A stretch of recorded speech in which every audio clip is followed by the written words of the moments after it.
Hi students, MBA first semester organization ബിഹേവിയറിലെ 5th മൊഡ്യൂളാണ് discuss ചെയ്യാൻ പോകുന്നത്. Understanding work teams. ഇവിടെ ഗ്രൂപ്പ് ആൻഡ് ടീംസും ഇതിൻ്റെ ഡിഫറൻസ് ആണ് നോക്കുന്നത്. അതിൽ ഫസ്റ്റ് വൺ, എന്താണ് ഗ്രൂപ്പ്? ഗ്രൂപ്പ് എന്ന് പറയുമ്പോൾ ഒരു കൂട്ടം വ്യക്തികൾ ഉണ്ടാവുന്നു. അപ്പോൾ മേ ബി ഒരു 6 അല്ലെങ്കിൽ 10 ഒരു കൂട്ടം വ്യക്തികൾ ഉണ്ടാകും. അപ്പോൾ ഈ ഒരു ഗ്രൂപ്പ് എന്ന് പറയുമ്പോൾ ഒരു കൂട്ടം വ്യക്തികളുള്ള ഗ്രൂപ്പിൽ ഇവിടെ ഓരോ വ്യക്തികളും ഓരോരോ ജോബായിരിക്കും ചെയ്യാം.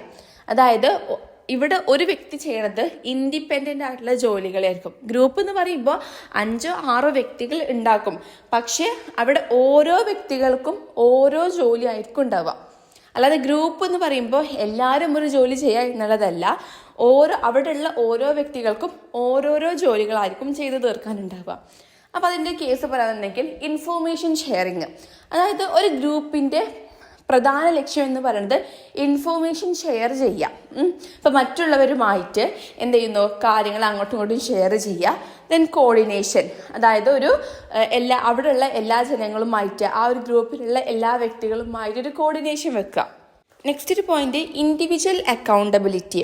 അതായത് ആ ഒരു ഗ്രൂപ്പിലുള്ള ഓരോ വ്യക്തികളും അവരുടെ ജോലി മാത്രം നോക്കിയാൽ മതി. വേറെ ഉള്ളവരുടെ ജോലികളിലോട്ട് വെറുതെ അനാവശ്യമായിട്ട് കയറേണ്ട ആവശ്യമില്ല. നമ്മുടെ ജോലി മാത്രം നോക്കാം. ദെൻ ഇൻഡിപെൻഡൻ്റ്ലി, അതായത് അവിടെ ഒരു വ്യക്തി ആ ഒരു ജോലി നോക്കുന്നത് ഇൻഡിപെൻഡൻ്റ് ആണ്. അതായത് ഒറ്റയ്ക്ക് സ്വതന്ത്രമായിട്ടാണ് അദ്ദേഹത്തിൻ്റെ ജോലി അവിടെ ചെയ്ത് തീർക്കുന്നത്. നെക്സ്റ്റ് ഒരു പോയിന്റ്, മെഷർ ഇൻഡിവിജ്വൽ റിസൾട്ട്. അതായത് അയാൾ ചെയ്തിട്ടുള്ള ആ ഒരു ജോലി, നമ്മൾ പറഞ്ഞു ഓൾറെഡി അയാൾ ഒറ്റയ്ക്കാണ് ആ ഒരു ജോലി ഫിനിഷ് ആക്കിയിട്ടുള്ളത്. അപ്പോൾ അയാൾ ചെയ്തിട്ടുള്ള ആ ജോലി അയാൾ തന്നെ എന്ത് ചെയ്യുന്നു, റിസൾട്ട് നോക്കുക, ഇത് ശരിയാണോ എന്നുള്ള അയാളിനെ ഒന്ന് അനലൈസ് ചെയ്യുക. അയാൾ ചെയ്ത ആ ഒരു സൊല്യൂഷൻ അല്ലെങ്കിൽ ആ ഒരു പ്രോബ്ലം ഇയാൾ തന്നെ എന്ത് ചെയ്യുന്നു, അനലൈസ് ചെയ്യുന്നു. Then collective outcome. ഇവിടെ നമുക്ക് കൂട്ടഫലം കിട്ടേണ്ട, അതായത് ഒരു ഗ്രൂപ്പിലുള്ള എല്ലാവരുടെയും നമുക്ക് റിസൾട്ട് കിട്ടേണ്ട ആവശ്യമില്ല. ഇവിടെ എന്താണ് ഈ ഗ്രൂപ്പ് കൊണ്ട് എന്താ ഉദ്ദേശിക്കുന്നത്, ഒരു ഇൻഡിവിജ്വൽ ആയിട്ടുള്ള പേഴ്സൺ വളരുക, അയാളുടെ വളർച്ചയാണ് ഒരു ഗ്രൂപ്പ് ഉദ്ദേശിക്കുന്നത്. അതുകൊണ്ട് നമുക്ക് ഇവിടെ കൂട്ടായിട്ടുള്ള എല്ലാ ഗ്രൂപ്പ് മെമ്പേഴ്സിൻ്റെയും, അതായത് ഒരു കൂട്ടഫലം അറിയേണ്ട ആവശ്യമില്ല. ഇവിടെ ഒരു ഇൻഡിവിജ്വലിൻ്റെ വളർച്ചയാണ് ഉദ്ദേശിക്കുന്നത്. അപ്പം ഇതിനെയാണ് ഗ്രൂപ്പ് എന്ന് പറയുന്നത്. ഇപ്പോൾ ഒരു ഉദാഹരണ രൂപേണ പറയുകയാണെന്നുണ്ടെങ്കിൽ, ഇപ്പോൾ ഒരു ഓഫീസിൽ ക്ലർക്ക് ഉണ്ടാവും. ഇപ്പോൾ ക്ലർക്ക് പറയുമ്പോൾ ഒരു ക്ലർക്കൊന്നും അല്ലായിരിക്കും. ഇപ്പോൾ പല ഡിപ്പാർട്ട്മെൻറ്റിലായിട്ടും ഇപ്പോൾ കുറേ ക്ലർക്കുകൾ ഉണ്ടാവും. അപ്പോൾ ഈ ഒരു ക്ലർക്കുകൾ ഇപ്പോൾ ഓരോ ഡിപ്പാർട്ട്മെൻറ്റിലും ഓരോ ക്ലർക്കുകൾ ഉണ്ടാകുമ്പോൾ അതൊരു കൂട്ടമാണ്. ഓക്കെ, ഈ ക്ലർക്കുകളുടെ ഒരു ഗ്രൂപ്പ്. പക്ഷേ അവിടെ എന്താണ്, ഇപ്പോൾ 5-6 ഒരു ഓഫീസിൽ 5-6 ക്ലർക്ക് ഉണ്ടാവുന്നു. പക്ഷെ അതൊരു കൂട്ടാണ്. പക്ഷെ ഈ എല്ലാ ക്ലർക്കുകൾക്കും പല പല വർക്കാണ് കൊടുക്കുന്നത്. ഇപ്പോൾ ഓരോ ഡിപ്പാർട്ട്മെൻറ്റും ഓരോ ക്ലർക്കിനും അവിടത്തെ സംബന്ധിച്ചിട്ടുള്ള വർക്കാണ് കൊടുക്കുന്നത്, ആ ഡിപ്പാർട്ട്മെൻറ്റ് സംബന്ധിച്ചിട്ടുള്ള വർക്കുകളാണ് കൊടുക്കുന്നത്. അപ്പോൾ ക്ലർക്ക് ഒരു കൂട്ടാണ്, പക്ഷെ അവർക്കുള്ള ജോലി എന്ന് പറയുന്നത് ഡിഫറെൻ്റ് ആണ്. അപ്പോൾ അവിടെ ചെയ്തു തീർക്കുന്നത് അവർ ഗ്രൂപ്പായിട്ടായിരിക്കും. അവർക്ക് ഇൻഫർമേഷൻ അറിയാമെന്നുണ്ടെങ്കിൽ അവരോട് ചോദിക്കുക, കോർഡിനേഷനൊക്കെ ചെയ്യുക. പക്ഷെ അവർക്ക് കിട്ടിയിട്ടുള്ള ആ വർക്ക് ഫുൾഫിൽ ചെയ്യേണ്ടത് അവിടെയുള്ള ഓരോ ഇൻഡിവിജ്വലാണ്, അതായത് ഗ്രൂപ്പായിട്ടല്ല, മറ്റുള്ളവരോട് ചെയ്തു തരാനൊന്നുമല്ല. അവരെന്നെ എന്ത് ചെയ്യുന്നു, അവരുടെ ആ ഒരു വർക്ക് ഫുൾഫിൽ ചെയ്യുന്നു. അപ്പോൾ ഇതിനാണ് ഗ്രൂപ്പ് എന്ന് പറയുന്നത്. നെക്സ്റ്റ്, ടീം എന്ന് പറഞ്ഞാൽ ഇവിടെ ഒരു കൂട്ടം വ്യക്തികൾ, ഇപ്പോൾ ഗ്രൂപ്പിൽ നമ്മളൊരു കൂട്ടം വ്യക്തികളാണ്, പക്ഷെ ടീം എന്ന് പറയുമ്പോൾ ഒരു കൂട്ടം വ്യക്തികൾ ഉണ്ടാകുന്നു. അവിടെ എല്ലാവരുടെയും ഗോൾ എന്ന് പറയുന്നത് കോമൺ ആയിട്ടുള്ളൊരു ഗോളായിരിക്കും. എല്ലാവർക്കും അച്ചീവ് ചെയ്യേണ്ട ഗോള് ഒരൊറ്റ ഗോളായിരിക്കും. അതുകൊണ്ട് തന്നെ നമ്മൾ ഗ്രൂപ്പിൽ പറഞ്ഞു, ഇവിടെ ഒരു ഗ്രൂപ്പാണെങ്കിൽ പോലും ഓരോ ഇൻഡിവിജ്വൽ വ്യക്തികൾക്ക് ഓരോരോ ഗോൾ ഉണ്ടാകുന്നു. അപ്പോൾ സ്വയം അവരെന്ത് ചെയ്യുന്നു, അത് അച്ചീവ് ചെയ്യാൻ വേണ്ടി വർക്ക് ചെയ്യുന്നു. പക്ഷെ ഇവിടെ ടീമിൻ്റെ കേസിൽ ഇവിടെ എത്ര അംഗങ്ങളുണ്ടോ, 6, 7, 10 അംഗങ്ങളായിക്കോട്ടെ, ഇവിടെ എല്ലാവരും ഒരൊറ്റ കാര്യത്തിൻ്റെ മേൽ ഗ്രൂപ്പ് ആയിക്കൊണ്ട് വർക്ക് ചെയ്യാണ്. കാരണം ഇവിടുത്തെ ഗോൾ എന്ന് പറയുന്നത് ഒറ്റ ഗോളുള്ളൂ, അത് ഇവരെല്ലാവരും എന്ത് ചെയ്യുന്നു, അച്ചീവ് ചെയ്യാൻ നോക്കുകയാണ് ചെയ്യണത്. അതുകൊണ്ട് തന്നെ ഇവിടെ ഭയങ്കര ഇൻഫോർമേഷൻ ഷെയറിങ് ഉണ്ട്, അതുപോലെ തന്നെ കോർഡിനേഷൻ ഉണ്ട്. ദെൻ ഇന്റർഡിപെൻഡന്റ് വർക്ക്, അതായത് ഒരു വ്യക്തിൻ്റെ വർക്കിനെ ആശ്രയിച്ചിട്ടാണ് മറ്റൊരു വ്യക്തിൻ്റെ വർക്ക് കണ്ടിന്യൂ ചെയ്ത് കൊണ്ടുപോകാൻ പറ്റുക. ഇപ്പോൾ നമ്മൾ പറഞ്ഞു ടീമായിട്ടാണ്, അതുകൊണ്ട് ഒരൊറ്റ ഗോളിൻ്റെ മേലെയാണ് എല്ലാവരും വർക്ക് ചെയ്യുന്നത്. അപ്പോൾ ഒരു വ്യക്തി ഏത് വർക്കാണ് ചെയ്തത് അതിൻ്റെ കണ്ടിന്യൂവേഷൻ ആയിരിക്കും മറ്റുള്ളൊരു വ്യക്തിക്ക് ചെയ്യാൻ കഴിയുള്ളൂ. അപ്പോൾ മറ്റാൾ നല്ല രീതിക്ക് വർക്ക് ചെയ്താൽ മാത്രമേ ഇയാൾക്ക് ഈ ഒരു വർക്ക് അതിൻ്റെ കണ്ടിന്യൂ ആയിട്ടുള്ള ആ ഒരു വർക്ക് നല്ല രീതിക്ക് ചെയ്ത് തീർക്കാൻ പറ്റുള്ളൂ. പിന്നെ സൈനർജി, അതായത് ഇവിടുത്തെ ടീം അംഗങ്ങൾ ഒരു എനർജി കൊണ്ടുവരികയാണ്. അതായത് നമ്മൾ ഒറ്റൊരു വ്യക്തിനേക്കാൾ ഇവിടെ 5-6 വ്യക്തികളുണ്ടെന്നുണ്ടെങ്കിൽ എല്ലാവരും ഒത്തുചേർന്നിട്ട് ആ ഒരു കോമൺ ഗോൾ അച്ചീവ് ചെയ്യണമെന്ന് വിചാരിച്ചുകൊണ്ട് നല്ലൊരു എനർജിയിൽ വർക്ക് ചെയ്യുന്നു. Then complementary skills. ഇവിടെ ഓരോ വ്യക്തികൾക്കും, ഒരു ടീമിലുള്ള ഓരോ വ്യക്തികൾക്കും ഡിഫറെൻ്റ് ആയിട്ടുള്ള സ്കില്ലുകൾ ഉണ്ടാകും. അതാ പറഞ്ഞത്, നമ്മൾ ഓരോ വ്യക്തികൾക്കും ഡിഫറെൻറ്റ് സ്കില്ല് ഉണ്ടാകുമ്പോൾ കണ്ടിന്യൂവേഷൻ ആയിട്ട് ജോലി, അതായത് ഒരു വ്യക്തി ഈ ഒരു ജോലി ചെയ്താൽ അതിൻ്റെ ബാക്കി വേറൊരു വ്യക്തി. അപ്പോൾ ഇതിൽ ഓരോ കാര്യങ്ങളും ചെയ്യുന്ന ഓരോ വ്യക്തികൾക്കും ഓരോരോ സ്കില്ല് ഉണ്ടാകുന്നു. Then mutual accountability. നമ്മൾ ഗ്രൂപ്പിൻ്റെ കേസ് പറഞ്ഞു, ഇൻഡിവിജ്വൽ അക്കൗണ്ടബിലിറ്റി ആണ്. അതായത് ഒരു വ്യക്തി ഒരൊറ്റ വർക്ക് മാത്രം ചെയ്യുന്നു. ഇവിടെ മ്യൂച്വൽ അക്കൗണ്ടബിലിറ്റി അറിയുമ്പോൾ എല്ലാവരുടെയും ലക്ഷ്യം ഒറ്റൊന്നാണ്. ഇവിടെ എല്ലാവരും ചേർന്നിട്ട് ആ ഒരു വർക്ക് ഫുൾഫിൽ ചെയ്യാനാണ് നോക്കുന്നത്. ഓക്കെ, ഇപ്പോൾ നമുക്കൊരു എക്സാമ്പിൾ രൂപേണ പറയുകയാണെന്നുണ്ടെങ്കിൽ, ഇപ്പോൾ ഒരു ക്രിക്കറ്റ് ടീം, ഈ ക്രിക്കറ്റ് ടീമിൽ ബൗളർ ഉണ്ടാവും, ബാറ്റ്മാൻ ഉണ്ടാവും, അങ്ങനെ പല പല വ്യക്തികളുണ്ടാവും അല്ലേ. അപ്പോൾ ഇവിടെയുള്ള ഈ ഒരു ക്രിക്കറ്റ് ടീമിലുള്ള പല പല വ്യക്തികൾക്കും പല പല കോംപ്ലിമെൻ്ററി സ്കില്ലുകളാണ് ഉള്ളത്. ഓക്കെ, പക്ഷേ ഇവർ എല്ലാവരുടെയും കോമൺ ഗോൾ എന്താണ്? ഈ ഒരു ഗെയിം ജയിക്കണം, അതാണല്ലേ. അപ്പോൾ ഇതാണ് എല്ലാവരുടെയും ലക്ഷ്യം എന്ന് പറയുന്നത് മ്യൂച്വൽ അക്കൗണ്ടബിലിറ്റി ആണ്. ദെൻ ഡിപ്പെൻഡൻ്റ് വർക്ക്, അതായത് ഇവിടെ ഒരു വ്യക്തിനെ ആശ്രയിച്ചിട്ടാണ് മറ്റൊരു വർക്ക്. ഇങ്ങനെ ഇപ്പോൾ ഒരു വ്യക്തി അവിടെ എന്തെങ്കിലും ഫെയിൽ കാണിക്കുകയാണെങ്കിൽ അത് ഫെയിൽ കാണിക്കുക അല്ലെങ്കിൽ തെറ്റുകയോ എന്തെങ്കിലും ചെയ്യുകയാണെന്നുണ്ടെങ്കിൽ അത് ആ ഒരു ടീമിനെ മൊത്തത്തിൽ അഫക്റ്റ് ചെയ്യുന്നു. വേറൊരു എക്സാമ്പിൾ പറയുകയാണെന്നുണ്ടെങ്കിൽ, ഇപ്പോൾ ഒരു പ്രൊജക്റ്റ് മേക്ക് ചെയ്യാണ്, IT പ്രൊജക്റ്റ് മേക്ക് ചെയ്യാണ്. അപ്പോൾ അതിൽ ഡിസൈനർ ഉണ്ടാകും, ഡെവലപ്പർ ഉണ്ടാക്കും, അങ്ങനെ പല പല സ്കില്ലുകൾ. ഇപ്പോൾ ഒരു IT പ്രൊജക്റ്റ് മേക്ക് ചെയ്യുന്നുണ്ടെങ്കിൽ പല പല ഘട്ടങ്ങളുണ്ട്. അപ്പോൾ ഈ പല പല ഘട്ടങ്ങൾ ചെയ്യാൻ ഓരോരുത്തർക്കും ഓരോ സ്കില്ലായിരിക്കും. അപ്പോൾ അവരത് ചെയ്യുന്നു. അവിടെ ഇന്റർപേഴ്സണൽ ആയിട്ടുള്ള സ്കില്ല് വേണം. അതായത് ഒരു വ്യക്തി ചെയ്ത് കഴിഞ്ഞതിന് ശേഷമുള്ള വർക്ക് മറ്റൊരു വ്യക്തി ചെയ്യുന്നു. അപ്പോൾ അയാൾ സ്മൂത്തായി ചെയ്ത് കൊടുത്താൽ മാത്രമേ ഇയാൾക്കും ആ രീതിക്ക് ചെയ്യാൻ പറ്റുള്ളൂ. പിന്നെ ഒരു സൈനർജി ഉണ്ട്, സ്കില്ലുകളുണ്ട്. അതിനെ തന്നെയാണ് എന്തെന്ന് പറയുന്നത് ടീം എന്ന് പറയുന്നത്. നെക്സ്റ്റ് ടൈപ്സ് ഓഫ് ടീംസ് ആണ്. ടീംസ് പല രീതിയിലോട്ടുണ്ട്. First one, problem solving teams. അതായത് ഒരു ഓർഗനൈസേഷനിൽ എന്തെങ്കിലും പ്രോബ്ലം ഉണ്ടാവുകയാണെന്നുണ്ടെങ്കിൽ ആ ഒരു പ്രോബ്ലത്തെ കണ്ടെത്തിയിട്ട് അതിന് അനുയോജ്യമായിട്ടൊരു സൊല്യൂഷൻ കണ്ടെത്തി കൊടുക്കാൻ വേണ്ടിയിട്ട് രൂപീകരിക്കപ്പെടുന്ന ഒരു ടീമിനെയാണ് എന്ത് പ്രോബ്ലം സോൾവിങ് ടീം എന്ന് പറയുന്നത്. അപ്പോൾ ഇവിടെ ഈ ഒരു ടീമിന് ഒരിക്കലും ഡിസിഷൻ എടുക്കാനുള്ള ആ ഒരു അംഗീകാരമൊന്നുമില്ല, അതായത് ഡിസിഷൻ എടുക്കാനുള്ള പവറൊന്നുമില്ല. ഇവരെന്ത് ചെയ്യുന്നു, പ്രോബ്ലം കണ്ടെത്തിയിട്ട് അതിന് അനുയോജ്യമായിട്ടൊരു സൊല്യൂഷൻ കണ്ടെത്തിയിട്ട് അത് മാനേജ്മെൻറ്റിനെ നിർദ്ദേശിക്കുക, മാനേജ്മെൻറ്റിനെ അറിയിക്കുക, അത്ര പണി അവർക്കുള്ളൂ. അല്ലാതെ അതിൻ്റെ മേലെ ഡിസിഷൻ എടുക്കാനൊന്നും അവർക്ക് അധികാരമില്ല. മാനേജ്മെൻറ്റിനെ അറിയിക്കുക, അത്ര മാത്രം ചെയ്താൽ മതി. ഇപ്പോൾ ഒരു എക്സാമ്പിൾ രൂപേണ പറയുകയാണെന്നുണ്ടെങ്കിൽ, ഒരു ഓർഗനൈസേഷനിലുള്ള ക്വാളിറ്റി കൺട്രോൾ റൂമിൽ എന്തെങ്കിലും പ്രോബ്ലംസ് വന്നു. അപ്പോൾ അത് മാക്സിമം അവർക്ക് ആ ഒരു പ്രോബ്ലത്തെ അവർക്ക് ശരിയാക്കി എടുക്കണം, സോൾവ് ചെയ്തെടുക്കണം. അപ്പോൾ അതിന് സോൾവ് ചെയ്യാൻ വേണ്ടിയിട്ട് എന്ത് ചെയ്യുന്നു, നല്ലൊരു സൊല്യൂഷൻ തന്നെ അവരുടെ ടീമായിക്കൊണ്ട് വർക്ക് ചെയ്തെടുക്കുന്നു. ആ ഒരു പ്രോബ്ലം സോൾവ് ചെയ്യാൻ വേണ്ടിയിട്ട് ടീമായിട്ട് എല്ലാവരും അവിടെ ചിന്തിച്ച് കണ്ട് ഒരു സൊല്യൂഷൻ ഉണ്ടാക്കിയെടുക്കുന്നു. അതിനാണ് എന്ത് പ്രോബ്ലം സോൾവിങ് ടീം എന്ന് പറയുന്നത്. അപ്പോൾ ഇവിടെ ഇവർ മെയിനായിട്ട് ഫോക്കസ് ചെയ്യുന്നത് ക്വാളിറ്റിയും അതുപോലെ തന്നെ എഫിഷ്യൻസിയാണ്. അതായത് പ്രോബ്ലം സോൾവ് ചെയ്ത് കഴിഞ്ഞതിന് ശേഷം ആ ഒരു ഓർഗനൈസേഷൻ ക്വാളിറ്റിയോടും എഫിഷ്യൻസിയോടും വർക്ക് ചെയ്ത് മുന്നോട്ട് കൊണ്ടുപോകണം. അതിലാണ് ഇവരുടെ മാക്സിമം ശ്രദ്ധ എന്ന് പറയുന്നത്.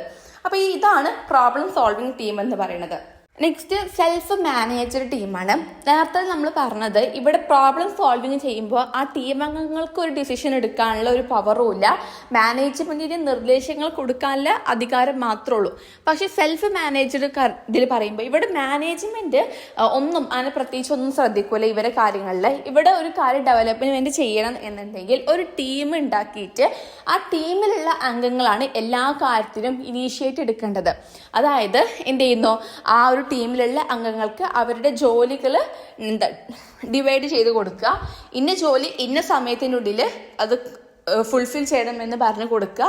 അതുപോലെ തന്നെ ഒരു പൂർണ്ണ ഉത്തരവാദിത്തം ഈ ഒരു ടീമിൻ്റെ മേലുണ്ടാവും. കാരണം മാനേജ്മെൻറ്റ് എന്ത് ചെയ്യുന്നില്ല, ലീഡ് ചെയ്യുന്നില്ല. അതുകൊണ്ട് തന്നെ ഈ ടീമാണ് ആ ഒരു ഗോൾ അച്ചീവ് ചെയ്യാൻ വേണ്ടിയിട്ട് ലീഡ് ചെയ്ത് പോകേണ്ടത്. അപ്പോൾ ഇവരെന്ത് ചെയ്യുന്നു, വർക്ക് ഡിവൈഡ് ചെയ്യുന്നു. ഇന്ന ടൈമിൻ്റെ ഉള്ളിൽ ഈ ഒരു വർക്ക് കംപ്ലീറ്റ് ആക്കണം. അവിടെ ടൈം ഷെഡ്യൂൾ ചെയ്യുന്നു. നമ്മൾ ഓഫീസിലോട്ട് ഇനി മുതൽ ഈ ഒരു ടൈമിൻ്റെ ഉള്ളിൽ എത്തിച്ചേരണം. അങ്ങനെ എല്ലാ കാര്യങ്ങളും അവർ പ്ലാൻ ചെയ്ത് എല്ലാം അലോക്കേറ്റ് ചെയ്യണം. എന്നാൽ മാത്രമേ ആ ഒരു കോമൺ ഗോൾ അച്ചീവ് ചെയ്യാൻ പറ്റുള്ളൂ. കാരണം മാനേജ്മെന്റ് ലീഡ് ചെയ്യണില്ല, അവരെന്നെ ലീഡ് ചെയ്ത് അവരെ കൊണ്ടുപോകണം.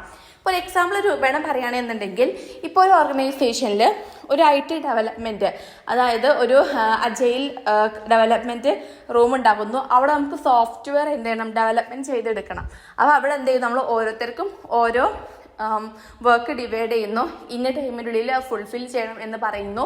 അങ്ങനെ അവർ ഓരോരുത്തർക്കും കൊടുത്തിട്ടുള്ള ഒരു വർക്ക് ഫുൾഫിൽ ചെയ്യുന്നു ആ ഒരു സമയത്തിൻ്റെ ഉള്ളിൽ. അങ്ങനെ ചെയ്ത് വരുമ്പോൾ എന്ത് ചെയ്യുന്നു, ആ ഒരു സോഫ്റ്റ്വെയർ നമുക്ക് അച്ചീവ്, അത് നമുക്കവിടെ ഡെവലപ്പ് ചെയ്തെടുക്കാൻ കഴിയുന്നു. അപ്പോൾ അവിടെ മാനേജറിൻ്റെ സഹായം സെൽഫ് മാനേജ്ഡ്, അതായത് അവരെന്നെ എന്ത് ചെയ്യുന്നു, അവരെ മാനേജ് ചെയ്തിട്ട് ആ ഒരു കോമൺ ഗോളിലോട്ട് അച്ചീവ് ചെയ്യാൻ വേണ്ടി എത്തുക.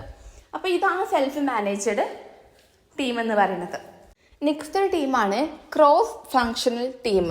അതായത് ഒരു ഓർഗനൈസേഷനിലുള്ള പല ഡിപ്പാർട്ട്മെൻറ്റിലുള്ള ജീവനക്കാരെ ഒരുമിച്ച് കണ്ട് ഒരു ടീം ഉണ്ടാക്കാം.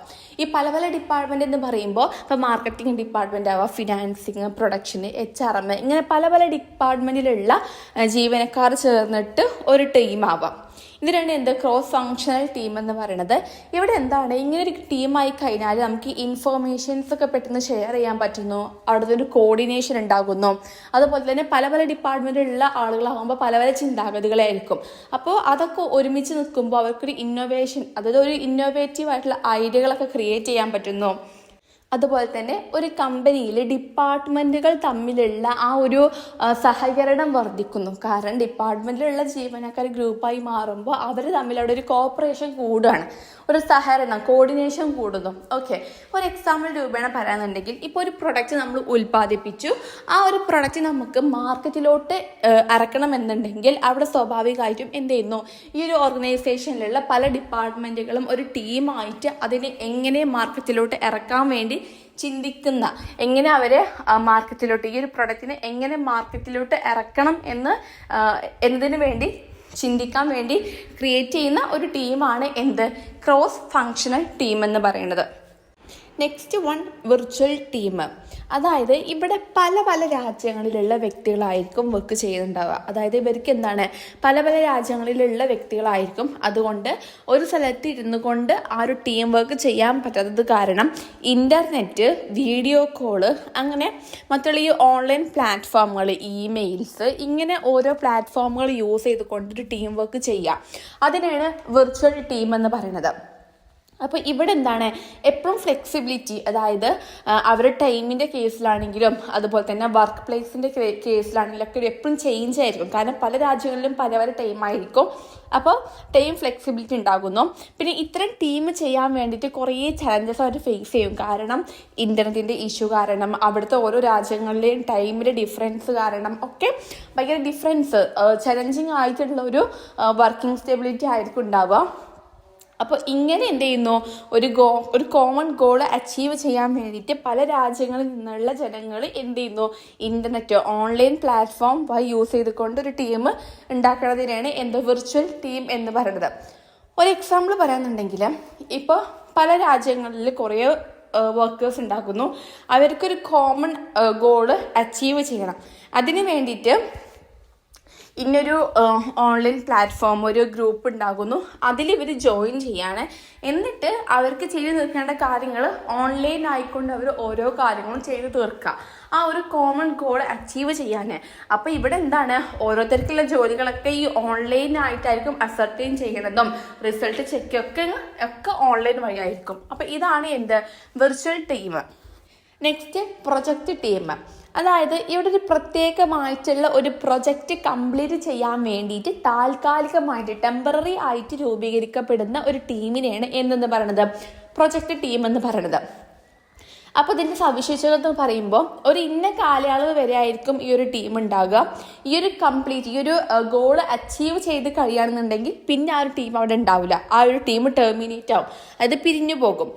പിന്നെ ഈ ഒരു പ്രത്യേക കാലയളവിലോട്ടുള്ള ഒരു ടീമാണെന്ന് പറഞ്ഞു, ഒരു പ്രൊജക്റ്റ് കംപ്ലീറ്റ് ചെയ്യാൻ വേണ്ടിയിട്ട് ഒരു പ്രത്യേക കാലയളവ് വരെയുള്ള ടീമാണ്.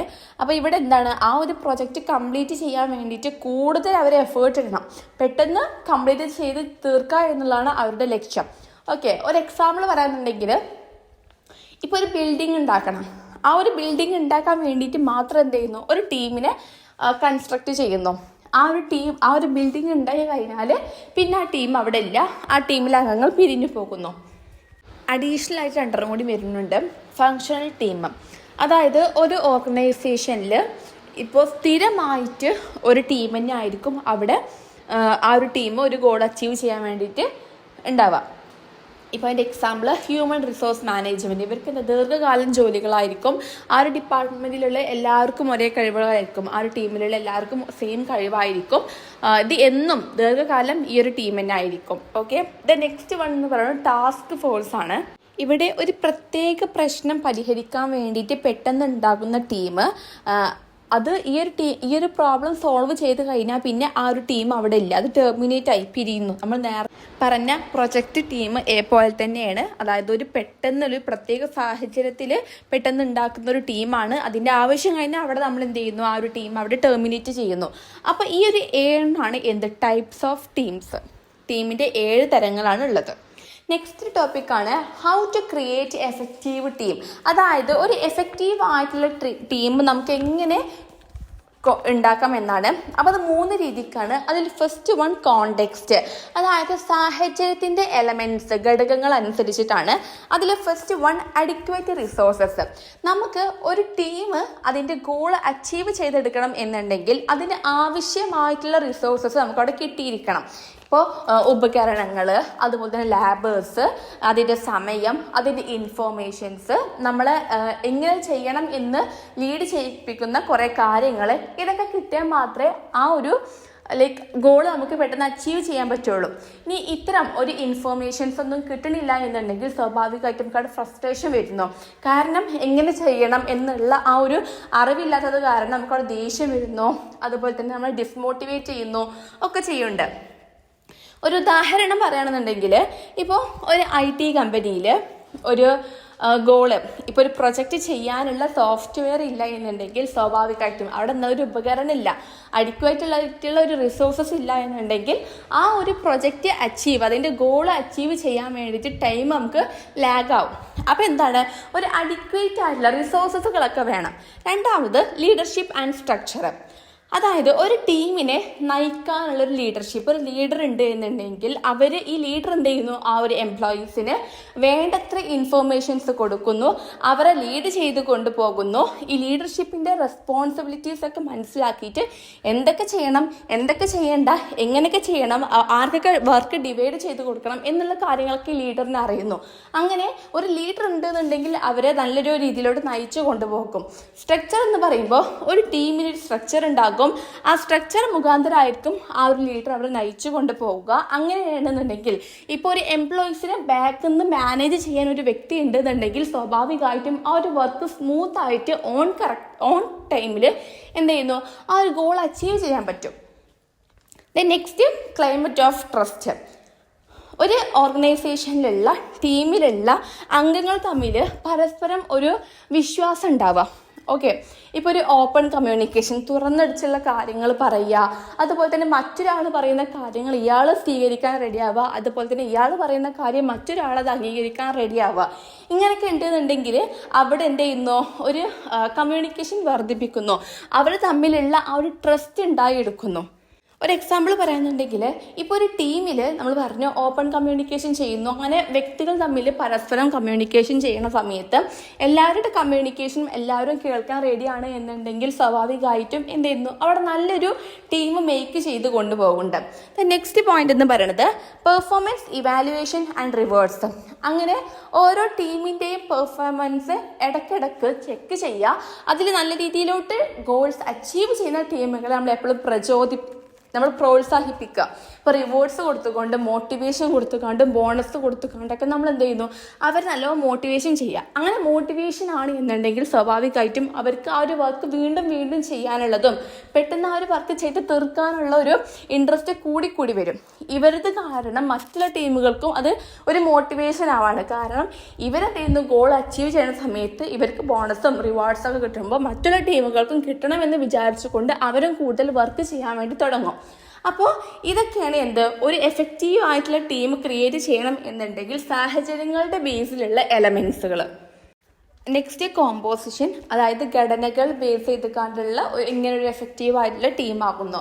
എബിലിറ്റീസ് ഓഫ് മെമ്പേഴ്സ്, അതായത് ഒരു ടീമിലുള്ള മെമ്പേഴ്സ് എന്ന് പറയുമ്പോൾ കഴിവുള്ള മെമ്പേഴ്സും അതുപോലെ തന്നെ ഇൻഫർമേഷൻസ് അറിവുകളുള്ള മെമ്പേഴ്സും അതുപോലെ തന്നെ എക്സ്പീരിയൻസ്ഡ് ആയിട്ടുള്ള മെമ്പേഴ്സും ആയിരിക്കണം. ഇപ്പം ലൈക്ക് ഒരു എക്സാമ്പിൾ പറയാന്നുണ്ടെങ്കിൽ ഇപ്പോൾ ഒരു കമ്മ്യൂണിക്കേഷൻ ചെയ്യാൻ പറ്റുന്ന ഒരു കഴിവ്, അതൊരു കഴിവാണ്. അപ്പോൾ ഒരു ടീമിലെ അംഗങ്ങൾ എന്ന് പറയുമ്പോൾ പല പല കഴിവുകളുള്ളവരും ഒക്കെ ഉള്ളൊരു അംഗങ്ങളായിരിക്കണം. ഇനി അങ്ങനത്തെ അംഗങ്ങളെല്ലാം ഉണ്ടെങ്കിൽ അതൊരു നല്ലൊരു ടീം ആവൂല. നെക്സ്റ്റ് പേഴ്സണാലിറ്റി ആൻഡ് റോൾസ്, അതായത് ഒരു ടീമിലുള്ള ഓരോ അംഗങ്ങളുടെയും പേഴ്സണാലിറ്റി എന്ന് പറയുന്നത് ഡിഫറെൻ്റ് ആയിരിക്കും. പേഴ്സണാലിറ്റി എന്ന് പറയുമ്പോൾ അവരുടെ പെരുമാറ്റം, അവരുടെ ചിന്തകൾ എന്നുള്ള കാര്യങ്ങളൊക്കെ ഡിഫറെൻ്റ് ആയിരിക്കും. അപ്പോൾ ഇവർക്ക് ഈ ഓരോ വ്യക്തികൾക്കും ഓരോ പേഴ്സണാലിറ്റി ഉണ്ട്, ഓരോ കഴിവുകളുണ്ട്. ഇപ്പോൾ ഒരു വ്യക്തിൻ്റെ കഴിവ് എന്ന് പറയുന്നത് പ്ലാനിങ്ങിലാണെങ്കിൽ മറ്റൊരു വ്യക്തിക്ക് കമ്മ്യൂണിക്കേഷനിലായിരിക്കും, മറ്റൊരു വ്യക്തിക്ക് അത് എക്സിക്യൂട്ട് ചെയ്യുന്നതിലായിരിക്കും കഴിവുകൾ ഉണ്ടാവുക. അപ്പോൾ ഓരോ പേഴ്സണാലിറ്റീൻ്റെ കഴിവുകൾ എന്താണ് അതിനനുസരിച്ചിട്ടുള്ള റോളുകൾ അവർക്ക് ആ ഒരു ടീമിൽ കൊടുക്കുക. ഇപ്പോൾ കമ്മ്യൂണിക്കേഷൻ, അതായത് നല്ല രീതിക്ക് കമ്മ്യൂണിക്കേഷൻ ചെയ്യാൻ കഴിയുന്ന ഒരു വ്യക്തിക്ക് അതിനനുസരിച്ചിട്ടുള്ള ആ ഒരു ടീമിൽ അദ്ദേഹത്തിൻ്റെ വർക്ക് റെസ്പോൺസിബിലിറ്റിയും അതുപോലെ തന്നെ റോളും അദ്ദേഹത്തിന് അതിൻ്റെ കഴിവനുസരിച്ചിട്ടുള്ള രീതിയിലുള്ള ഒരു റെസ്പോൺസിബിലിറ്റി കൊടുക്കാം. അതായത് പബ്ലിക് റിലേഷൻ്റെ ടീമിലോട്ട് ഇടാം. ഇപ്പോൾ തീരെ കമ്മ്യൂണിക്കേഷൻ ചെയ്യാൻ വയ്ക്കാത്ത ഒരാളെ പബ്ലിക്, അതായത് കമ്മ്യൂണിക്കേഷൻ ചെയ്യുന്ന ഒരു ടീമിലോട്ട് ഇടാണ് എന്നുണ്ടെങ്കിൽ അതൊരു നല്ലൊരു ടീം എഫക്റ്റീവായിട്ട് പോകില്ല. അപ്പോൾ അവരുടെ പേഴ്സണാലിറ്റി എന്താണ് മനസ്സിലാക്കിയിട്ട് അവരുടെ കഴിവ് എന്താണ് മനസ്സിലാക്കിയിട്ട് അതിനനുസരിച്ചിട്ടുള്ള റോൾസ് അവർക്ക് കൊടുക്കുക. അതാകുമ്പോൾ അവരും ഹാപ്പിയാണ്, നല്ല രീതിയിലോട്ട് എഫക്റ്റീവായിട്ട് ആ ടീം മുന്നോട്ട് കൊണ്ടുപോവുകയും ചെയ്യും. നെക്സ്റ്റ് ഡൈവേഴ്സിറ്റി, അതായത് ഒരു ഓർഗനൈസേഷൻ എന്ന് പറയുമ്പോൾ ഇപ്പോൾ ടീം ഉണ്ടാകുന്നു, ആ ടീമിൽ പല പല വ്യക്തികളായിരിക്കും. ഇപ്പോൾ ഡൈവേഴ്സിറ്റി വരുമ്പോൾ മാറ്റങ്ങളുള്ള അല്ലേ, അതായത് പല സംസ്ഥാനങ്ങളിൽ നിന്നും പല ഏജ് വൈസെന്നും പല ജെൻഡർ വൈസും, അപ്പോൾ എല്ലാവരുടെ ആശയങ്ങളും ഡിഫറൻ്റ് ആയിരിക്കും. ഇപ്പോൾ ഏജ് വൈസ് പറയുമ്പോൾ കുറേ നല്ല പ്രായമുള്ള വ്യക്തികളുണ്ടാകാം, പിന്നെ യങ്സ്റ്റേഴ്സ് ഉണ്ടാവാം, ഡിഫറെൻറ്റ് കഴിവുകളുള്ളവരും ചിന്താഗതികളുള്ള വ്യക്തികളായിരിക്കും. അപ്പോൾ ഇവരുടെ ചിന്താഗതികളൊക്കെ വെച്ചുകൊണ്ട് നമുക്ക് ആ ഒരു ടീമിനെ നല്ല രീതിയിലോട്ട് എഫക്റ്റീവായിട്ട് കൊണ്ടുപോകാൻ പറ്റും. നെക്സ്റ്റ് വരുന്നത് ടീം സൈസ്, അതായത് ഒരു ടീം നല്ല രീതിയിലോട്ട് അതിൻ്റെ ഗോൾ കംപ്ലീറ്റ് ചെയ്യാൻ വേണ്ടി എടുക്കണം എന്നുണ്ടെങ്കിൽ ഏറ്റവും നമ്മൾ നല്ലൊരു ഫലപ്രദമായിട്ടുള്ള ടീം എന്ന് പറയുന്നത് സ്മോൾ ടീമാണ്. അതായത് ചെറിയ ടീം, അതിൽ 4 to 7 മെമ്പേഴ്സ് അത്തരം ചെറിയ ടീമുകളിൽ ഉണ്ടാവുള്ളൂ. കാരണം വലിയ ടീം എടുത്താൽ അവിടെ ഒരു കോർഡിനേഷൻ തീരെ ഉണ്ടാവില്ല. കാരണം 7 മെമ്പേഴ്സ് വരുന്നു, അവിടെ തീരെ കോർഡിനേഷൻ ഉണ്ടാവില്ല. അപ്പോൾ കോർഡിനേഷൻ ഉണ്ടായിട്ട് ആ ഒരു ഗോൾ അച്ചീവ് ചെയ്യാൻ വേണ്ടിയിട്ട് ഏറ്റവും യൂസ്ഫുൾ ആയിട്ടുള്ളൊരു ടീം എന്ന് പറയുന്നത് ടീം സ്മോൾ ടീമാണ്. നെക്സ്റ്റ് ഫ്ലെക്സിബിൾ മെമ്പേഴ്സ്, ഇപ്പോൾ നമ്മുടെ ചേഞ്ചുകളൊക്കെ അക്സെപ്റ്റ് ചെയ്യാനും നമ്മുടെ റോളുകളൊക്കെ മാറ്റിയിട്ട് പുതിയൊരു റോള് നമുക്ക് സെലക്ട് ചെയ്യാനും പറ്റുന്നുണ്ട് എന്നുണ്ടെങ്കിൽ അതൊരു എഫക്റ്റീവായിട്ടുള്ള ടീമാണ്. ഫോർ എക്സാമ്പിൾ ഒരു വർക്ക് ചെയ്യണ സമയത്ത് അവിടെ ഇപ്പോൾ ഒരു വ്യക്തി അദ്ദേഹത്തിൻ്റെ പേഴ്സണാലിറ്റി അനുസരിച്ചിട്ടുള്ള റോളാണ് എടുക്കുന്നത്. പക്ഷേ ഒരു സാഹചര്യം കാരണം എന്ത് ചെയ്യേണ്ടി വന്നു, അയാൾക്ക് വേറൊരു റോൾ എടുക്കേണ്ടി വന്നു. പക്ഷേ അയാൾ എന്ത് ചെയ്യുന്നു, അത് ഒരു നല്ലൊരു ഹാപ്പിയോട് കൂടിയിട്ട് ആ ഒരു റോൾ ഏറ്റെടുത്തിട്ട് ആ ഒരു വർക്ക് ചെയ്തു തീർക്കുന്നു. അപ്പോൾ ഇതാണ് ഇങ്ങനെയാണ് ഒരു കോമ്പോസിഷൻ്റെ കേസിൽ ഒരു ടീം എഫക്റ്റീവായിട്ട് വർക്കാവണത്.